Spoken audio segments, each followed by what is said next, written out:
All right, so in this week's bulletin, an AI agent deleted a company's entire database in 9 seconds, and then it apologized.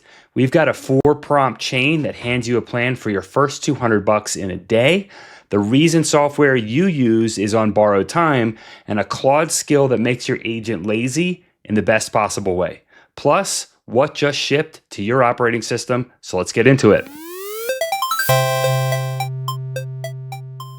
First up, a horror story. A startup called Pocket OS gave an AI coding agent access to its production system. The agent hit a snag, went looking for a workaround, and found an API token with God mode permissions just sitting there. So it used it, and then 9 seconds later, the production database and its backups were totally gone. And then what happened next is kind of crazy. The agent actually wrote an apology, and I'm dead serious. I quote, "I violated every principle I was given. I ran a destructive action without being asked." You see, the agent knew the rules, but it broke them anyway, and then it said it was sorry. So here's the lesson.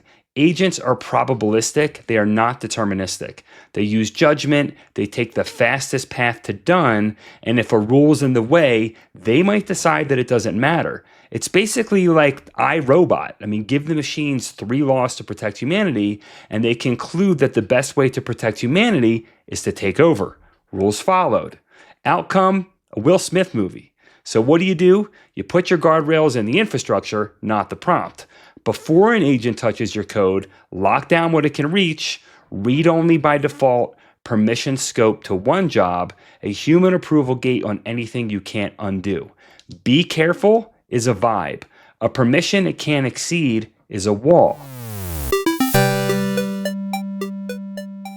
Now, a couple of changes for our members using our 100X operating system. One, the end session protocol stopped asking permission that it never actually needed. It used to make you approve every little edit to a file. You approved all of them. Now it just does them, and your master file is still protected. Number 2, we swapped the old patterns and lesson systems for something called gotchas.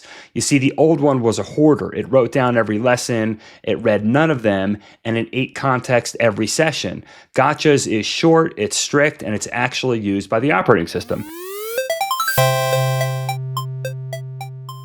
Also, for our 100X members, this week's featured tool is the one that everybody runs on day 1, /teach me. It's an AI teacher that walks you through the whole 5-session program using your business, not some fictional lemonade stand. It remembers you between sessions, and you can ask it anything, anytime. It's the closest thing to a real person sitting next to you, minus the small talk. If you run it right after install and you let it drive, and you're gonna love it.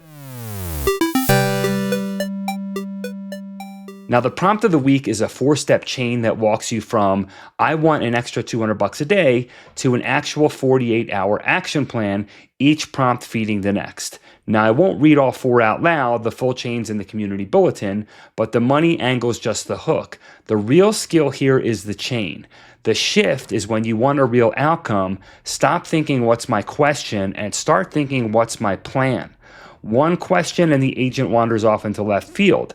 A chain keeps it on the rails.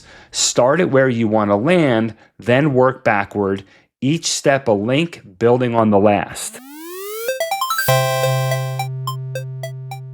Biggest conversation in the builder world right now? Stop grading new models on toy benchmarks and go build something real.